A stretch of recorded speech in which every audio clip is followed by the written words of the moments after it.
ముందు గురువు గారి గురించి వాళ్ళు ఇంట్రడక్షన్ ఇస్తాను మీకు అందరికీ. శ్రీ శ్రీని గురువు గారు 19 మార్చ్లో జన్మించారు. ఒంగోలు ప్రాంతం వారిది, మేదరమెట గ్రామం. ఈ జర్నీ, ఈ ఆధ్యాత్మిక జర్నీ 2007లో స్టార్ట్ అయింది. వారు 8 నెలలు రోజు గిరివలయం ప్రదర్శన చేశారు. 8 నెలలు. మనం ఒకసారి చేయడానికి అమ్మో అయ్యో అంటాము. అలా 8 నెలలు కంటిన్యూస్గా వారు గిరిప్రదర్శన చేశారు. కెరీర్ పరంగా వారు ఐటీ ఇంజనీరింగ్ చేశారు, చెన్నైలో చేశారు. తర్వాత 2016లో జాబ్ రిజైన్ చేసి కంప్లీట్గా ఈ ఆధ్యాత్మిక ప్రయాణంలోనే వారు సాగిస్తున్నారు. వారు హైదరాబాద్లోని మిగతా ప్లేస్లో కూడా చాలా చోట్ల అన్నదానం అది చేశారు. కానీ 2017లో తిరువన్నామలలో సాధువులకి మహేశ్వర పూజ అని ఒక కార్యక్రమం స్టార్ట్ చేశారు. నాకు అది యాక్చువల్లీ నేను ఫాలో అవుతున్నాను ఇది. అది అన్నప్పుడు చాలా ఆనందం వేసింది. ఎందుకంటే అన్నదానం అంటాం కానీ ఇచ్చేవారు ఎవరు, పుచ్చుకునేవారు ఎవరు. మహేశ్వర పూజ అంటే అది వేరే అర్థాన్ని ఇస్తుంది. అది నిజంగా థాట్ వారికి మహేశ్వర పూజ అని పేరు పెట్టాలనే ఐడియా ఎలా వచ్చిందో నాకు తెలియదు, కానీ చాలా మహోద్భుతమైన ఐడియా వచ్చింది. మీరు కోవిడ్ టైంలో మనకందరికీ తెలిసి ఎంత టఫ్గా మనందరూ ఫేస్ చేసాం, ఎస్పెషల్లీ ఫుడ్కి. రోజు నిత్యాన్నదానం చేసేవారు తిరువన్నామలలో. నిజంగా ఆ ప్రాంతం మహేశ్వరుడే వీరిని అక్కడ తెప్పించుకుని వాళ్ళందరికీ సేవ చేయించడమో అని పిల్లలుగా చేశారు. ఇవే కాకుండా వీరు చాలా కార్యక్రమాలు స్టార్ట్ చేస్తున్నారు. ఒకటంటే సాధువులకి, ఎస్పెషల్గా సాధువులకి భోజనం, తర్వాత వారికి కంటి చికిత్స. సాధువులందరికీ కూడా కంటి చికిత్స ఫ్రీగా వీరు చేసే కార్యక్రమాలన్నీ ఫ్రీగా. ఓకే, సాధువులకు కంటి చికిత్స, దివ్యాంగులకేమో ఫ్రీ రిక్షాస్ ఇవ్వటం, తర్వాత సాధువుల్ని పుణ్యక్షేత్రాలకు పంపించడం. ఓకే, కాశీ, మిగతా వైష్ణవ దేవి టెంపుల్స్కి వాటికి పంపించడం. తర్వాత ఎన్విరాన్మెంట్, చాలా ట్రీలు చాలా నడిచే కార్యక్రమం. అంటే మనకు తెలుసు కదా రోజుకి ఎంత దిగజారిపోతుంది ఎన్విరాన్మెంట్. దానికోసం కూడా వారు చాలా కృషి చేశారు. అలాగే భూతదయ చెప్తూ ఉంటారు కదా, మనం బతకడమే కాకుండా పశుపక్షాదులను అది కూడా బతికించాలని వారు వాటికి ఫుడ్, నీరు అన్నీ వాడు ఏర్పాటు చేయడంలో చాలా చాలా కార్యక్రమాలు అన్నీ చేశారు. తర్వాత ఈ నిత్యాగ్ని హోమం అందరూ చేసుకుని నిజంగా వెళ్ళంటే ఈవేళ చాలా పరమ సుదినం మనందరికీ. మనందరూ పెట్టుబుట్టామని చెప్పాలి. ఎందుకంటే చాలా పురాణాల్లో, చాలా గ్రంథాల్లో చెప్పింది ఏంటంటే నిత్యం మీరు అగ్నిహోత్రం చేసుకుంటే మనకి మనం ఉద్ధరించుకోవడానికి చాలా మంచిదని. అలాంటి ఒక పవిత్ర కార్యక్రమాలు అంటే మనం చాలా ఆధ్యాత్మిక కార్యక్రమాలు చూస్తున్నాం, ప్రవచనాలు చెప్తున్నారు, తర్వాత పూజలు చేస్తున్నాం, వ్రతాలు చేస్తున్నాం, అన్నీ చేస్తున్నాం, ఏవో యజ్ఞం చేస్తున్నాం. కానీ ఇది ఎవరికి వారు ఉద్ధరించుకోవడానికి ఒక నిత్యం వాడు ఇంట్లో చేసుకునేలా ఈ కార్యక్రమం వారు అందరికీ అందుబాటులో రావాలని సంకల్పించి ఇలాంటి ఒక కార్యక్రమాన్ని వారు చేసి అందరికీ కూడా అందరి చేత చేయించాలని సంకల్పంతో ఇలా అందరికీ చాలా మందికి నేర్పించారు. అందులో మన కోరికను మన్నించి ఇక్కడికి నిజంగా రావడం మనందరికీ నేర్పించడానికి అది కూడా చాలా ఒక అదృష్టం. తర్వాత ఎన్నో టెంపుల్స్ రెనోవేషన్కి కూడా వాళ్ళు చాలా సాయం చేసి అన్నీ చేస్తున్నారు. నిజంగా ఈ కార్యక్రమాలన్నీ కూడా చాలా న్యూస్ పేపర్లను అది అంతా కవర్ చేశాయి. మనం ఈ హోమ కార్యక్రమం మనం చేద్దాం అనుకుని నిజంగా ఒక ప్రేరణ మన శివకుమార్ గారే. వారు స్వయంగా వారు నేర్చుకుని వారు ప్రభాకర్ గారు మనం కూడా ప్రస్తుతామని మన గుడిపల్లి శిష్యులకి అందుబాటులో ఉండాలని చెప్పారు. సరే, ఆ సంకల్పంతో మేము మన గురువుగారికి 2 weeks బ్యాక్ గురువుగారిని కలిసినప్పుడు చెప్పినప్పుడు, విశ్వనాథ్ గారికి గురువుగారికి చెప్పినప్పుడు గురువుగారు చాలా అద్భుతంగా ఉందండి, అసలు మీ బెంగళూరు వాళ్ళు ఈ కార్యక్రమం అసలు తలపెట్టడమే చాలా ఉంది, చాలా బాగుందని చెప్పేసి ఈ కార్యక్రమం వారు ఆశీస్సులు అందజేశారు మన గురువుగారు. తర్వాత మొన్న నుంచి యాక్చువల్గా 3 రోజుల నుంచి మా ఫోన్ రింగ్ అవుతూనే ఉన్నాయి. ఇది యాక్చువల్గా మెయిన్ సత్సంగంలో పెట్టాము. హైదరాబాద్ నుంచి, గుంటూరు నుంచి, ఏలూరు నుంచి, ఏమండి ఈ కార్యక్రమానికి మేము రావాలనుకున్నా రాలేకపోతున్నాం, మాకేమైనా కార్యక్రమం పెట్టించగలరా అని చెప్పేసి తప్పకుండా మేము గురువుగారితో మాట్లాడి మేము చేస్తామని మాట్లాడడం జరిగింది. గురువుగారిని రిక్వెస్ట్ చేసి అది కూడా చేద్దాము. తర్వాత ఈ కార్యక్రమానికి మన గుడిబడి సభ్యులే కాకుండా వాలంటీర్స్ అందరూ కూడా చాలా మీరు చూస్తున్నారు. ఇది కాకుండా ఒక అజ్ఞాత వాలంటీర్ కూడా ఉంటారు. ఇదంతా మనం చేయడం మీనాక్షి గారు వారు యూఎస్లో ఉంటారు. అక్కడి నుంచి ఈ కార్యక్రమం అంతా కోఆర్డినేట్ చేసి ఎలాగైనా జరపాలి, ఇది అందరికీ అందాలని చెప్పేసి ఈ కార్యక్రమం చేయడం జరుగుతుంది. అందరూ కూడా శ్రద్ధగా ఆచరించి తర్వాత ఇది ఏంటంటే ఒకసారితో అయిపోయేది కాదు, రోజు చేసుకోవాలి. అది దీని ఉద్దేశం.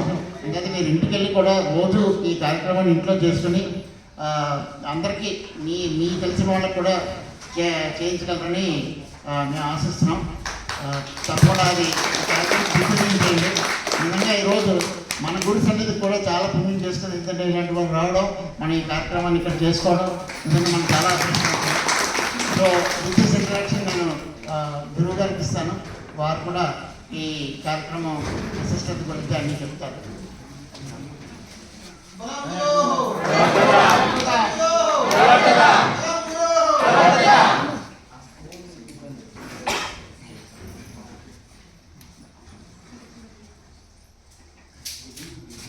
ఓం శ్రీమన్మహాగణాధిపతయే నమః. ప్రణో దేవి సరస్వతి వాజేభిర్వాజనీవతి దీనామరుద్రియవతు. శ్రీ గురుభ్యో నమః. పరమగురుభ్యో నమః. పరమేష్ఠి గురుభ్యో నమః. పరాపర గురుభ్యో నమః. గురుర్బ్రహ్మ గురుర్విష్ణు గురుర్దేవో మహేశ్వర. గురు సాక్షాత్ పరం బ్రహ్మ తస్మై శ్రీ గురవే నమః. నమామి నారాయణ దేవదేవం భజామి భక్తోదయ భాస్కరం తం. ధ్యాయామి నిఖిలేశ్వర పాద పంకజం జపామి శిష్యోద్ధరనామరూపం. యజ్ఞస్వరూపం యజమానమూర్తిం యజ్ఞేశ్వరం యజ్ఞవిధిప్రదానం జ్ఞానాగ్నిహుతం కర్మాదిజాలం యాజుష్యకం తం నిఖిలం నమామి. బ్రహ్మానందం పరమసుఖదం కేవలం జ్ఞానమూర్తిం ద్వంద్వాతీతం గగనసదృశ్యం తత్వమస్యాదిలక్ష్యం. ఏకం నిత్యం విమలమచలం సర్వదీ సాక్షిభూతం భావాతీతం త్రిగుణరహితం సద్గురుం తం నమామి. ఓం నిఖిలేశ్వరాయ నమః. ఓం శ్రీకామాక్షై నమః. మహాపద్మావనాంతస్యై కారణానందవిగ్రహే శబ్దబ్రహ్మమయీ స్వచ్ఛై కామేశ్వరీ కులేశ్వరీ ప్రసీదమే. ఓం శక్తి పరాశక్తి. ఓం శ్రీ గోమాత్రే నమః. ఓం శ్రీ భూమాత్రే నమః. ఓం శ్రీ అపీతకుచాంబికాదేవి సమేత శ్రీ అరుణాచలేశ్వరాయ నమో నమః. అరుణాచల శివ అరుణాచల శివ అరుణాచల శివ. సద్గురు బ్రహ్మర్షి ఆ గురువులైనటువంటి సద్గురు బ్రహ్మర్షి శ్రీ అనిల్ కుమార్ జోషి గారికి నా పరమ గురువులైనటువంటి పరమహంస శ్రీ నిఖిలేశ్వరానంద స్వామి వారికి, నా పరమేష్టి గురువులైనటువంటి సచ్చిదానంద స్వామి వారికి ప్రణమిల్లుతూ బ్రహ్మశ్రీ విభాష అవధాని కలియుగ సూత మహర్షి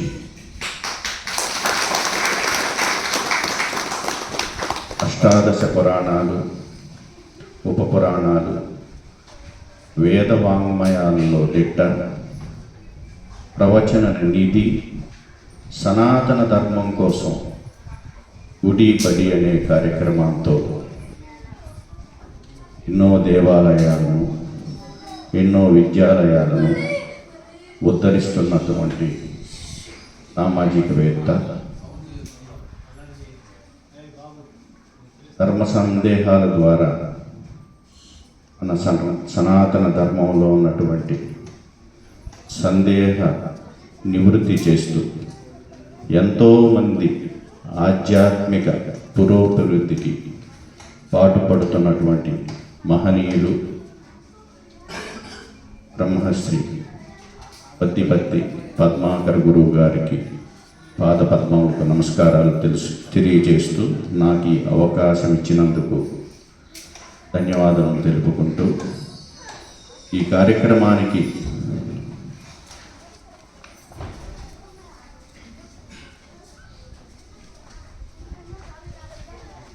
ఏర్పాటు చేయడంలో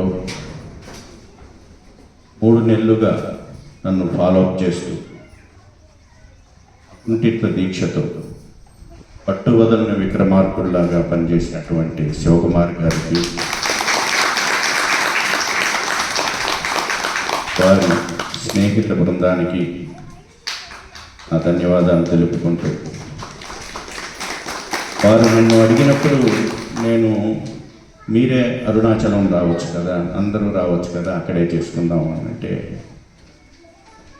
కుటుంబ సభ్యులతోటి అందరూ రావడానికి అక్కడికి ఇబ్బంది అవుతుంది, స్కూల్స్ ఉంటాయి, కాబట్టి మీరే వస్తే బాగుంటుంది అని నన్ను ఎన్నోసార్లు ఈ విషయం మీద చర్చించి ఈ కార్యక్రమం జరగడానికి ప్రధాన కారకులైనటువంటి శివకుమార్కి, వారి స్నేహిత బృందానికి ధన్యవాదాలు తెలుపుకుంటూ ఆశీస్సులు తెలియజేసుకుంటున్నాను. ఈ కార్యక్రమం మొదలుపెట్టే ముందు అందరూ మీరు ఒక్కసారి మీ గురువు యొక్క స్మరణ చేయండి.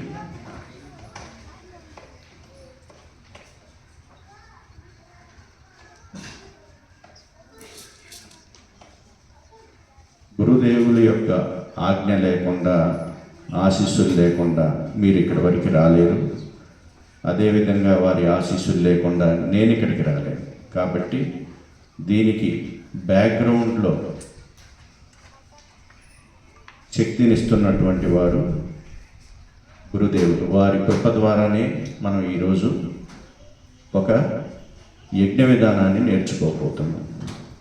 ఇది మీ జీవితాన్నే మార్చేస్తుందని చెప్పగలను. ఎందుకు చెప్పగలనంటే కొన్ని వేల మందికి ఈ యజ్ఞ విధానాన్ని నేర్పించున్నాను గతంలో. వారి యొక్క అనుభవాలు నాకు నేను స్వయంగా ప్రతినిత్యం హోమాన్ని చేసి దాని యొక్క ఫలాలను అనుభవించినవాడు. ఈరోజు అరుణాచలంలో సుమారుగా 1000 మందికి ప్రతినిత్యం అన్నదానం ఆశ్రమం ద్వారా జరుగుతున్న, లేదు ఆశ్రమ నిర్మాణం జరుగుతున్న, ధ్యాన మండపం నిర్మాణం జరుగుతున్న, సాధువులకి ఎన్నో సేవ కార్యక్రమాలు జరుగుతున్నా, దానికి మూలం ఈ నిత్యాగ్ని. ఈ నిత్యాగ్ని అని ఆశ్రమానికి పేరు పెట్టడానికి కూడా కారణం, మొదటిగా ఈ నేను చేసే సేవా కార్యక్రమాలకి ముందు ఈ సాధనా కార్యక్రమం జరిగింది. దాని యొక్క ఫలితమే ఇవన్నీ చేయగలుగుతున్నాను. ఎంతోమంది ఈ యజ్ఞ విధానం నేర్చుకొని వారు లౌకికంగా, ఆధ్యాత్మికంగా ఎంతో అభివృద్ధి చెందిన వారు నాకు చాలామంది తెలుసు. ఇంగ్లీష్లో ఒక మాట అంటారు, proof of pudding is in eating it అని. అంటే అదేంటో తింటేనే తెలుస్తుందండి, అదేంటో మీరు ఆచరిస్తేనే మీకు తెలుస్తుంది. ఈరోజు మీరు నేర్చుకోబోయేటువంటి ఈ చిన్న విధానం సింప్లిఫైడ్ వెర్షన్. సహజంగా ఒక హోమం, యజ్ఞం చేయాలంటే అది అన్ని విధి విధానంతో ఒక 3 hours పడుతుంది. 3 hours బడ్జెట్ చేసేటువంటి సమయం ఈ కలియుగంలో ఇప్పుడున్న మన పరిస్థితులకి అవకాశం లేదు. ఆఫీసులకు వెళ్ళాల్సి ఉంటుంది, పిల్లల్ని రెడీ చేసి స్కూల్స్కి పంపించాల్సి ఉంటుంది, ఇంట్లో పెద్దవాళ్ళని చూసుకోవాల్సి ఉంటుంది. ఇటువంటి స్థితిలో మనం ఏదైనా కానీ ఒక సింప్లిఫైడ్ వెర్షన్ నేర్చుకోవాలనే ఉద్దేశంతో ఇది నేను డిజైన్ చేశాను గురువుల యొక్క అనుగ్రహంతో. దీనిలో ఎందుకయ్యా మనం ఈ సర్వదేవతా హోమం నేర్చుకోవాలి అని అంటే, మీ అందరికీ తెలుసు మనకి 33 కోట్ల మంది దేవతలు ఉన్నారని. ఇక్కడ కోటి అనే శబ్దానికి ఒక గ్రూప్ అని అర్థం, నాట్ ఎగ్జాక్ట్లీ నెంబర్ అన్నమాట. అది లక్షో కోటో అని కాదు, ఒక గ్రూప్ ఆఫ్ డైటీస్ అని అర్థం. దాంట్లో ఏకాదశ రుద్రులు, ద్వాదశ ఆదిత్యులు. ఏకాదశ రుద్రులు అంటే 11 మంది రుద్రులు, ద్వాదశ ఆదిత్యులు అంటే 12 మంది, అష్టవసువులు, ప్రజాపతి, ఇంద్రుడు. వీరు కలిస్తే 33 మంది అవుతారు. ఈ 33 మంది దేవతలకి మనం ప్రతినిత్యం రుణపడి ఉంటాం. ఏదైనా ఈ సృష్టిలో it is in giving that you receive. మీరు ఏదైతే ఇస్తారో అదే పొందుతారు. మనకి ఋషులు ఏం చెప్పారంటే, దేవతల్ని అప్పీస్ చేయడానికి బ్రహ్మయజ్ఞం చేయమన్నారు, యజ్ఞం చేయమన్నారు, పూజలు చేయమన్నారు. సో మీరు ఇచ్చేటువంటి ఈ హవిస్సు వాళ్ళకి అందిన వెంటనే వారు మీకేం కావాలో అది ఇస్తారు తిరిగి. అందుకనే నేనేమంటానంటే, it is in giving that you receive అంటాను. సో ఈ 33 కోట్ల మంది దేవతలకి మనం రుణపడినటువంటి, ఎందుకు రుణపడి ఉన్నాము? ఈ పంచభూతాలని మనం ఫ్రీగా యూజ్ చేసుకుంటున్నాం. గాలి మనం సృష్టించింది కాదు, భూమి మనం సృష్టించింది కాదు, అగ్ని మనం సృష్టించింది కాదు, ఏది మనం సృష్టించింది కాదు. ఈ పరమాత్ముడు, ఆ దేవతలు ఇచ్చినటువంటివి. మనం వాళ్ళకి రిటర్న్లో ఏమి ఇవ్వాలి అనేది శాస్త్రాలలో చెప్పారు, ఋషులు చెప్పారు. ఈ యజ్ఞ విధానంలో మనం త్యాగం చేసేటువంటి స్వాహాకారంతో ఇచ్చేటువంటి హవిస్సు వాళ్ళకి అంది ఈ సృష్టిని వాళ్ళు నడపగలుగుతారు. తద్వారా మీకు ఆధ్యాత్మికంగాను లౌకికంగాను మంచి జరుగుతుంది. అదే కాకుండా మనం ఒక జన్మ తీసుకున్నాము అంటే ఏదో ఒక దోషం లేకుండా ఉండదు. లేదంటే మనం కూడా దేవతలం అయ్యేవాళ్ళం. నవగ్రహాలు 9 నవగ్రహాల్లో ఏదో ఒక గ్రహ దోషం లేని వ్యక్తే లేడు ఈ భూమండలంలో. అదేవిధంగా చాలామందికి కులదేవతకి సంబంధించినటువంటి బాధలు ఉంటాయి, పితృదేవతలకు సంబంధించినటువంటి ఇష్యూస్ ఉంటాయి, ఆరోగ్య సమస్యలు ఉంటాయి. ఇటువంటి వాటికి కులదేవతకి ఒక ఆహుతి, పితృదేవతలకు ఒక ఆహుతి, ధన్వంతరికి ఆహుతి, ఆరోగ్యప్రదాత అయినటువంటి సూర్యనారాయణమూర్తికి ఆహుతి, మీ ఇంట్లో వాస్తు దోషాలు ఉంటే వాస్తుదేవతకు ఒక ఆహుతి. ఇలా వేరియస్ దేవతలు ఈ మాన్యువల్లో మనం పొందుపరచుతుంది. తద్వారా మీరు ఇచ్చేటువంటి ఆహుతులకి ఏదైనా దోషం ఉంటే, మీ గృహంలో కానీ మీ జాతక చక్రంలో కానీ ఏదైనా లోపాలు ఉంటే ఉపశాంతి జరుగుతుంది. కాబట్టి నిత్యం మనం ఇది చేయటం వల్ల, లేదు ఒక సాధనగా తీసుకొని 5 రోజులను 9 రోజులను 21 రోజులను చేయటం వల్ల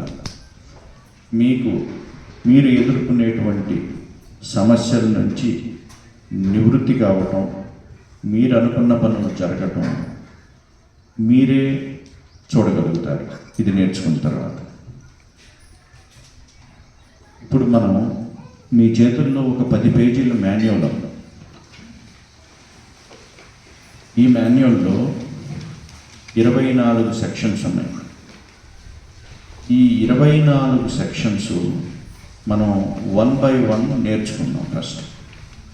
అంటే నేను వాటిలో ఉన్న ప్రతి సెక్షన్ ఎందుకుంది, దానిలో ఉన్న మంత్రాలు నేను పలుకుతాను. చాలా సులభమైనటువంటి మంత్రాలు, ఏ ఒక్క మంత్రం కష్టమైతే దాన్ని మనం ఫస్ట్ 1 hour ప్రాక్టీస్ చేద్దాం. ప్రాక్టీస్ చేసి ఆ తరువాత యజ్ఞం 20 నిమిషాల్లో అయిపోతుంది. ఇది చేయబోయేటువంటి హోమం 20 నిమిషాల్లో అయిపోతుంది.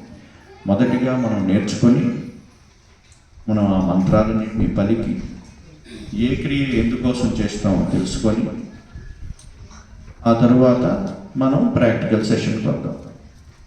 సో మనం మొదలుపెట్టే ముందు మీలో ఎవరికైనా ఏదైనా క్వశ్చన్స్ కానీ డౌట్స్ కానీ ఉంటే నన్ను అడగవచ్చు.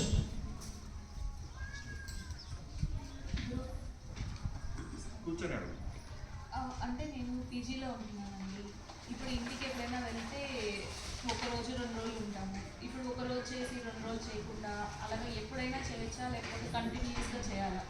ఈ పర్టికులర్ విధానానికి నియమాలు ఏమీ లేవండి.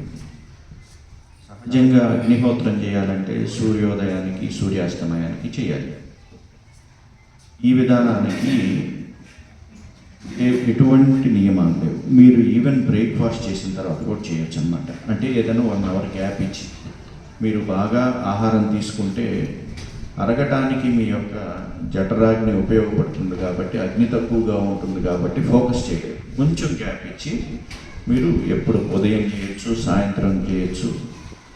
దీనికి ముహూర్తాలు అవసరం లేదు, మంచి రోజులు అవసరం లేదు. మనం ప్రతినిత్యం ఆహారం తీసుకుంటాం. మనం ఏ ముహూర్తం ఏం చూడం కదా.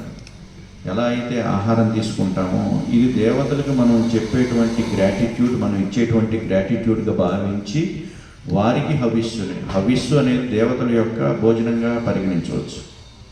కాబట్టి ఎటువంటి నియమాలు అవసరం లేదు. ఇంకేదైనా క్వశ్చన్స్ ఉన్నాయమ్మా? అందరూ పలకొచ్చు. స్వాహాదేవి అగ్నిదేవుని యొక్క భార్య.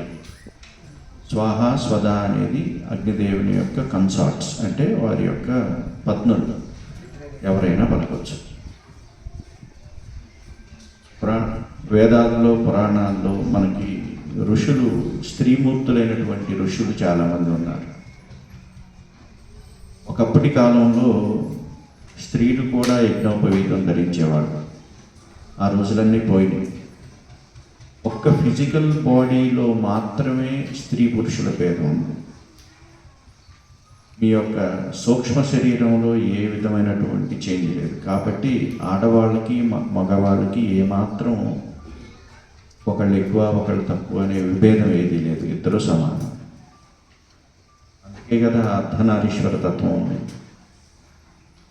గురువుగారు ఇంట్లో వైఫ్ అండ్ హస్బెండ్ ఇద్దరు అంటే ఇద్దరు చేసుకోవాలంటే వేరే వేరే పెట్టి చేసుకోవాలంటే డిఫరెంట్ పెట్టచ్చా, ఒకటే పెట్టి చేయొచ్చా? సంకల్పం ఒకటే అయినప్పుడు ఇద్దరు ఒకే దాంట్లో చేసుకోవటం మంచిదన్నా. మీ సంకల్పం వేరు అనుకుందాం. సపోజ్ మీకు ఎవరైనా అలా భార్యాభర్తలు చేసుకోవాలనుకున్నప్పుడు భర్త తన వ్యాపార వృత్తి అనేది మనసులో సంకల్పం పెట్టుకొని, భార్య మా పిల్లల చదువు కోసమనో పెళ్లి కోసమనో ఇట్లా వేరు సంకల్పాలు కాంట్రడిక్ట్ కాకుండా ఏక సంకల్పం అయినప్పుడు ఇద్దరు ఒకే కుండంలో చేసుకోవచ్చు.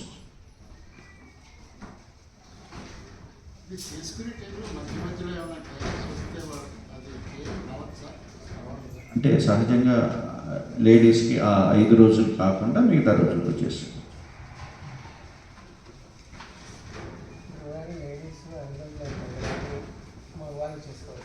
అంటే మీ ఇంట్లో ఆ అవకాశం ఉండాలి. వాళ్ళు తిరగని ప్లేసు, మీకు శుచిగా ఉండేటువంటి ఒక పూజ గది సపరేట్గా ఉంటే చేసుకోవచ్చు. సపరేట్గా ఉండాలి. వాళ్ళు సంచరించకూడదు ఆ ప్లేస్. తప్పకుండా చేసుకోవచ్చు. ఎక్కడైనా చేసుకోవచ్చు. ఆ ప్రదేశం ఎందుకంటే ఇక్కడ అగ్ని ఆవాహన జరుగుతుంది. మనం ఈ యజ్ఞ విధానానికి అగ్నిని పిలుస్తాం అన్నమాట. అగ్నిని పిలిచి అగ్ని ద్వారా హోమాన్ని చేస్తాం. అగ్నిముఖావై దేవాహ అన్నారు. అంటే దేవతల యొక్క ముఖంలో అగ్నిదేవుడు ఉంటాడు. మనం అగ్నికి ఇస్తే దేవతలకి చెందుతుందని. ఏది ఇచ్చినా కానీ అగ్నికి ఇస్తే అగ్నిని అశ్వోదర జాయ అంటారు. అశ్వం అంత వేగంతో తీసుకెళ్ళి ఇస్తాడు. మనం ఇచ్చిన మరుక్షణం వారు వెళ్ళి ఆ దేవతకు అందజేస్తారు అన్నమాట. కాబట్టి ఆ అగ్నిని అగ్ని కూడా దేవతే కదా, అగ్నిని పిలుస్తున్నాం కాబట్టి ఆ ప్రదేశం శుచిగా పెట్టుకోవాలంట. అప్పుడు మేము గ్యాప్ ఇస్తే మళ్ళీ ఇవ్వచ్చండి. గ్యాప్ నో రూల్స్ అండి. మీకు అనుకూలంగా ఉన్నప్పుడు మాత్రమే తీసుకోండి. ఇప్పుడు మీరు ఈరోజు నేర్చుకుంటున్నారు కాబట్టి ఇది దీక్షగా భావించవద్దు. గుర్తుపెట్టుకోండి, నేను దీక్ష ఇవ్వటలేదు. మీకు ఒక టూల్ నేర్పిస్తున్నాను, వేదిక్ టూల్ నేర్పిస్తున్నాను. ఈ టూల్ని, ఈ పనిముట్టుని మీకు ఎప్పుడు అవసరమైతే అప్పుడు చేయండి. సపోజ్ మీకు ఏదో ఇబ్బంది ఉంది, మీ ఇంట్లో సుఖశాంతి కావాలి, లేదు డిప్రెషన్ ఉంది, అశాంతిగా ఉంది, లేదు ఆర్థిక బాధలు ఉన్నాయి, అనారోగ్య బాధలు ఉన్నాయి, ఏదో ఒక సమస్య లేని మనిషి అంటూ ఉండడు కదా. ఒక వారం రోజు ఒక నియమం పెట్టుకోండి, 9 రోజులు చేద్దాం, ప్రతిరోజు ఒక మండలం పాటు చేద్దాం, లేదు ఒక 6 నెలలు చేద్దాం, ఒక సంవత్సరం. మీరు ఒక మండలం పాటు కనుక ఈ హోమం చేస్తే మీరు అసలు దీన్ని వదిలిపెట్టారు.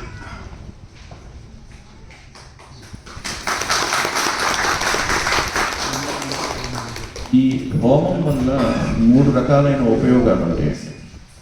ఒకటి ఆధ్యాత్మికమైనటువంటి లాభం జరుగుతుంది, లౌకికమైనటువంటి లాభం జరుగుతుంది. ఆధ్యాత్మికమైన ఉపయోగం అంటే ఎలా జరుగుతుందంటే, మనలో భూతాగ్ని ఉంటుంది, దాన్నే ఎగ్జిస్టెన్షియల్ ఫైర్ అని అంటారు. మనలో సపోజ్ ఇప్పుడు మనకు ఒక థాట్ రావాలనుకోండి, ఆ థాట్ జనరేట్ కావడానికి కూడా శక్తి కావాలి. మీరు చెయ్యొద్దాలనుకున్నారనుకోండి, అసంకల్పితంగా కూడా మీరు చెయ్యొద్దుతారు, దీనికి శక్తి కావాలి. ఈ శక్తిని జనరేట్ చేసేటువంటి లోపల ఒక బ్యాటరీ ఉంటుంది అనుకున్నాం. ఇప్పుడు మీ మోటార్ సైకిల్లో ఉన్నట్టు పెట్రోల్ కావాలి, బ్యాటరీ కావాలి అనుకున్నాం. అటువంటిది మనలో కూడా ఒక ఎగ్జిస్టెన్షియల్ ఫైర్ ఉంటుంది, దాన్నే భూతాగ్ని అంటారు. ఆ భూతాగ్ని జనరల్గా మనం లౌకికంగా ఉండే వాళ్ళందరికీ వీక్గా ఉంటుంది. ఏదో ఒక ఆధ్యాత్మికమైనటువంటి శక్తిని కలిగి ధ్యానం ద్వారానో, లేదు ఒక జపం ద్వారానో, హోమం ద్వారానో, లేదు పురాణ ప్రవచనం ద్వారానో, విచారణ ద్వారానో ఏదో ఒక ఆధ్యాత్మికమైనటువంటి పని చేయకపోతే అది ఎప్పుడు వీక్గానే ఉంటుంది. మనం ఏం చేస్తామంటే ఆ భూతాగ్నిని ఉత్తేజపరచడం కోసం, ఆ భూతాగ్ని పడకపోతే ఆధ్యాత్మికంగా ఎదుగుదల ఉండదు. మనం ఎక్స్టర్నల్ ఫైర్ యొక్క సహాయాన్ని తీసుకుంటాం. అంటే మీలో అగ్ని ఉంది, మీ ముందు కూడా ఒక అగ్ని ఉంది. ఆ అగ్ని కూడా సంస్కరించబడి మంత్రాలతోటి ఉద్దీపన చేసినటువంటి అగ్ని. ఆ అగ్ని మీలో ఉన్న అగ్నితోటి రెజోనేట్ అవుతుంది. మీ ముందున్నటువంటి అగ్ని, మీలో ఉన్నటువంటి అగ్ని 2 అనుసంధానం అవుతాయి కొన్ని రోజులుగా చేయగా. అప్పుడు మీలో ఉన్నటువంటి భూతాగ్ని ఇంక్రీజ్ అయ్యి నాడుల ద్వారా, జనరల్గా నాడుల్లో బ్లాకేజెస్ ఉంటాయి అన్నమాట, ఫ్లో ఆఫ్ ద ఎనర్జీ ఉండదు. దాన్నే మనం పాపాలు అనుకోవచ్చు. గతంలో చేసినటువంటి మనం అనుకున్న పని టక్కన జరగాలి అని అంటే ఏదో ఒక బ్లాకేజ్ ఉంటుంది. కొన్ని ఆధ్యాత్మికంగానో లౌకికంగానో ఈ నాడులు it will interconnected to the chakras. చక్రాల్లోకి కావాల్సినంత శక్తి మన భూతాగ్నిలో నుంచి నాడుల ద్వారా వెళ్ళాలన్నమాట. ఈ నాడుల్లో ఉన్నటువంటి బ్లాకేజెస్ని ఈ భూతాగ్నిలో జనరేట్ అయినటువంటి శక్తి ద్వారా అవి ఆ బ్లాకేజెస్ని రిమూవ్ చేస్తాయి. రిమూవ్ చేసి మీ చక్రాల్లోకి వెళ్ళి ఆ చక్రాలు యాక్టివేట్ అయ్యి ఆధ్యాత్మికంగా మీరు పురోభివృద్ధి చెందుతారు. ఇది ఆధ్యాత్మికంగా. ఈ చక్రాలు యాక్టివేట్ అయినప్పుడు కూడా మీ యొక్క మానసిక ప్రవృత్తి, మీలో శక్తి పెరగటం వల్ల, మీరు తీసుకునే నిర్ణయాల వల్ల మీరు లౌకికంగా కూడా సక్సెస్ఫుల్ అవుతారు. అలాగే కాకుండా మీరిచ్చేటువంటి హవిస్సు ద్వారా ఆ దేవతలు తృప్తిపడి మీకు రిటర్న్గా వాళ్ళు మీకేం కావాలో అది అనుగ్రహిస్తారు. ఈ విధంగా ఆధ్యాత్మికంగా లౌకికంగా మనం యజ్ఞము హోమం చేయటం వల్ల మనకు ఉపయోగం జరుగుతుంది. మూడవది, మీరు ఈ క్రియ చేయటం వల్ల ఎన్విరాన్మెంటల్ బెనిఫిట్స్ ఉంటాయి అన్నమాట. న్యాచురల్గా ఎన్విరాన్మెంట్ బాగుపడుతుంది, ఆ పరిసరాలు శుద్ధి అవుతాయి, ఆకాశంలో ఈ శక్తి వల్ల ఎన్నో మార్పులు చెందుతాయి. మీకు తెలియకుండానే మీరు ఎన్విరాన్మెంట్కి, మీ పక్కింటి వాళ్ళు కూడా ఉపయోగపడినట్టు అవుతారు అన్నమాట. ఇవి ఈ హోమం చేయటం వల్ల, అగ్ని కార్యం చేయటం వల్ల ఉండేటువంటి బెనిఫిట్స్. ఏమైనా ప్రశ్నలు ఉంటే చెప్పండి. గురువు గారు, మేము ఒక 1 year ఇది అగ్నిహోత్రం వేరే వాళ్ళు మాకు నేర్పించడం ద్వారా వేరే విధంగా మేము చేసాము. కానీ ఒక 1 year మళ్ళీ ఆపేసామన్నమాట. అమ్మగారు స్వర్గస్థులైన సో మేము ఈ దాన్ని మార్నింగ్ చేసి ఆ విధంగా అది ఒక 1 minute, ఎందుకంటే గాయత్రి పరివార్ వాళ్ళు చెప్పినది ఒక 2 minutesలో అయిపోతుంది, ఇంకొకరు చెప్పినది ఒక 15 minutesలో 5 minutes 10 minutes అంటే డిఫరెంట్గా ఉంటాయి కదా. మేము ఇది చేస్తూ అది ఏమైనా ఈవినింగ్ టైమ్స్ చేసుకోవచ్చు. చేయొచ్చు, తప్పకుండా. ఇప్పుడు ఎన్నో విధానాలు ఉన్నాయి, ఎన్నో శాస్త్రాలు ఉన్నాయి. మనం కెమిస్ట్రీ నేర్చుకోవాలంటే కెమిస్ట్రీ టీచర్ దగ్గరికి వెళ్ళాలి, ఫిజిక్స్ నేర్చుకోవాలంటే ఫిజిక్స్ టీచర్. మీరు నేర్చుకున్నది ఏదైనా మీకు ఉపయోగపడుతుంది, మీకు దాని మీద నమ్మకం ఉంటే అవలంబించవచ్చు. ఏ గురువు దగ్గరైనా ఏదైనా నేర్చుకోవచ్చు. మీకు తెలుసు కదా, దత్తాత్రేయులు వారికి ఎంతమంది గురువులు ఉన్నారు. మా గురువు పరమహంస నిఖిలేశ్వరానంద స్వామి వారు సిద్ధాశ్రమ యోగి, వారికి ఎంతోమంది గురువులు ఉన్నారు. నాకు ఈ కార్యక్రమానికి రావటానికి ప్రభాకర్ గురువు గారు కూడా ఆశీస్సులు ఇచ్చి ఇక్కడికి పంపించడానికి కారణం ఆ సిద్ధాశ్రమమే అనిపిస్తుంది. వారు కూడా సిద్ధాశ్రమాన్ని సందర్శించినటువంటి మహనీయుడు. సిద్ధాశ్రమం అంటే మీకు తెలిసి ఉంటుంది, శంబలా గ్రామం అంటారు, షాంగ్రిలా అంటారు, దాన్నే సిద్ధాశ్రమం అంటారు. సిద్ధాశ్రమం అన్నా, శంబలా గ్రామం అన్నా, షాంగ్రిలా అన్నా ఒకటే. ఈ కాలంలో సిద్ధాశ్రమాన్ని సందర్శించి మన కళ్ళ ముందు తిరుగుతున్న వ్యక్తి పద్మాకర్ గురువు గారు.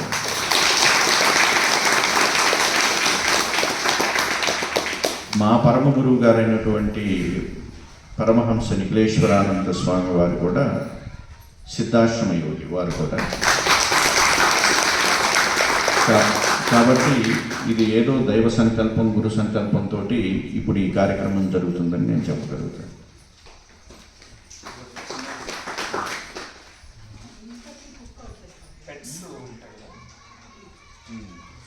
పెట్స్ని దగ్గర తీసుకురాకూడదమ్మా హోమం చేసేటప్పుడు.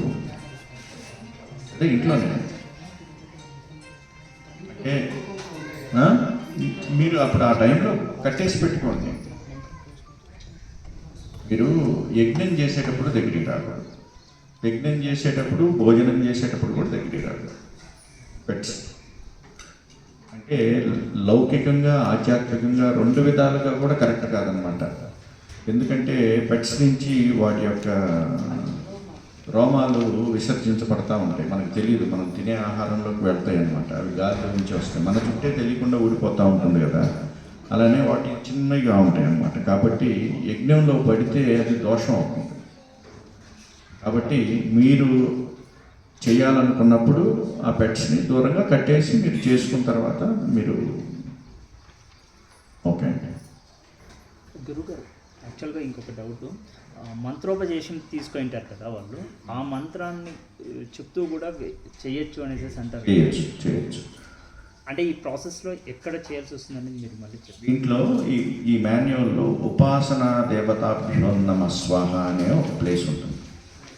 మీ దేవతలు ఏ ఉపాసన చేస్తున్నారో అక్కడ పర్టికులర్గా మీ ఉపాసన మంత్రాన్ని చదువుకోండి.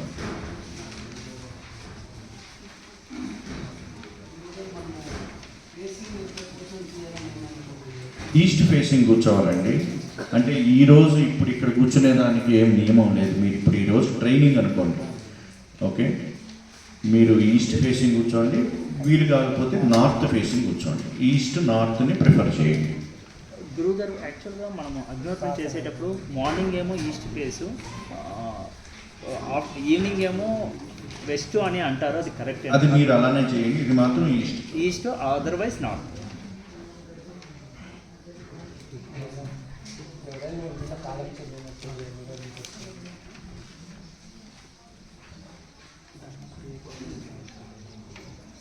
అది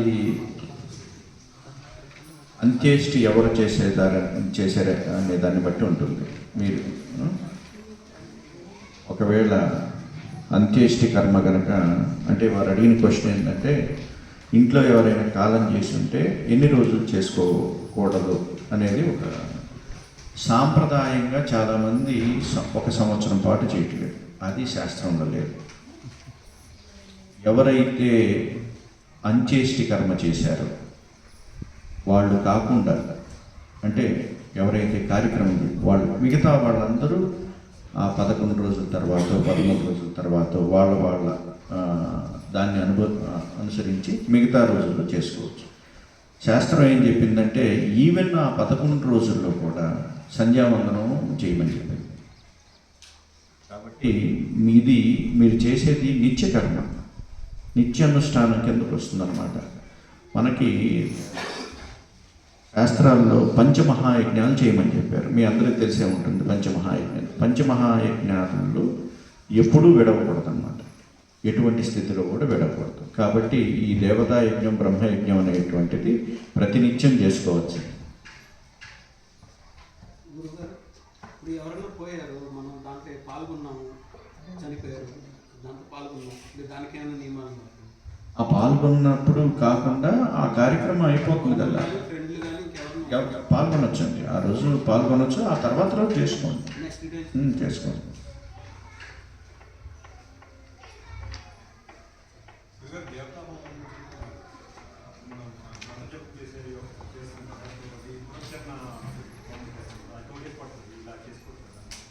పురస్చరణ హోమానికి మీరు పురస్చరణ అంటే అందరికి అర్థం అవ్వాలని చెప్తున్నాను. పురస్చరణ అంటే ఒక మంత్రదీక్ష తీసుకున్న తర్వాత గురువు దగ్గర నుంచి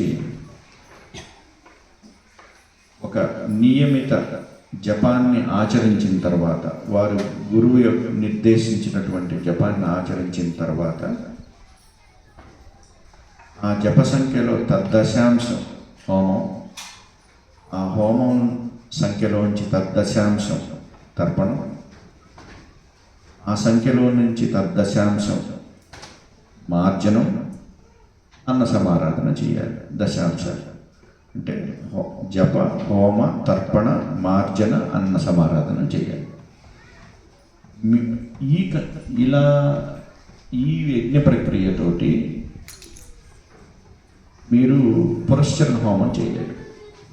పురస్చరణ హోమం చేయాలి అని అంటే దీంట్లో అగ్ని ఆవాహన ఉంది. ఆ తర్వాత మీరు దేవతా ఆవాహన కూడా చేయాలి. ఆ పర్టికులర్ ఇది సర్వదేవత ఆవాహన, అందరు దేవతలు ఉన్నారు కాబట్టి ఆ క్రియలో ఫస్ట్ అగ్ని ఆవాహన చేసి, ఆ తర్వాత మీ మంత్రదేవత ఆవాహన చేసి కేవలం మీ మంత్రాన్ని మాత్రమే ఆహుతి ఇవ్వాలి. మిగతా అటువంటి మాన్యువల్ కావాలంటే నా వెబ్సైట్లో ఉంటుంది, మంత్ర పురస్చరణ ఎలా చేసుకోవాలని, అది చూస్ చేసుకోవచ్చు. ఇంకెవరికైనా ఏమైనా క్వశ్చన్స్ ఉన్నాయండి? మందు తీసుకునేటప్పుడు ఇచ్చిన 2 days మనం ట్రైన్ చేయాలి, అక్కడికి కూడా మనం కంటిన్యూ చేసుకోవాలి. ఎక్కడైనా చేయొచ్చండి మంత్ర జపం. మీరు ఉండేటువంటి ప్లేస్లో మనం ఎక్కడ ఉంటారో అక్కడ చేయొచ్చు.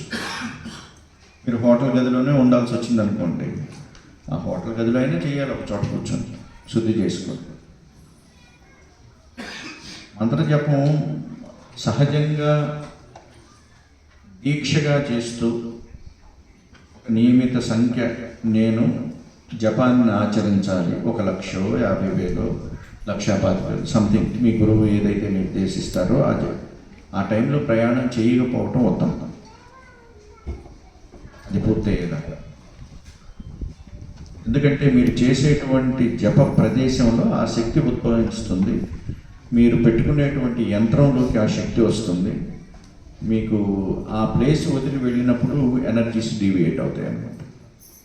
మీరు ఒకసారి పురస్చరణ చేసిన తర్వాత రెగ్యులర్గా మీరు ఆ మంత్ర జపాన్ని చేసుకునే క్రమంలో, సపోజ్ మీకు గురు మంత్రం ఉందనుకోండి, ఆ గురు మంత్రాన్ని ప్రతిరోజు ఆచరించాలని మీ గురువులు నిర్దేశించారనుకోండి, అది ఎక్కడైనా ఏ పని చేస్తున్నా కానీ చేయొచ్చు.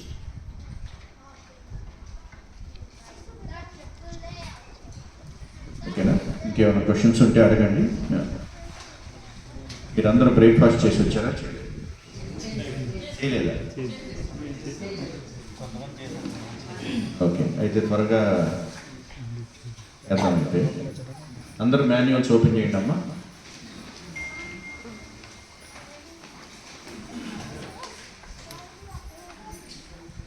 మాన్యువల్ దీంట్లో ఐటమ్స్ రిక్వైర్డ్ ఉంది. ఫస్ట్ సెక్షన్, ఆ ఫస్ట్ సెక్షన్లో ఉన్నటువంటి ఐటమ్స్ ఒక్కొక్కటి చెప్తాను. కాపర్ హవన్ కుండ కావాలి. యజ్ఞానికి ఖచ్చితంగా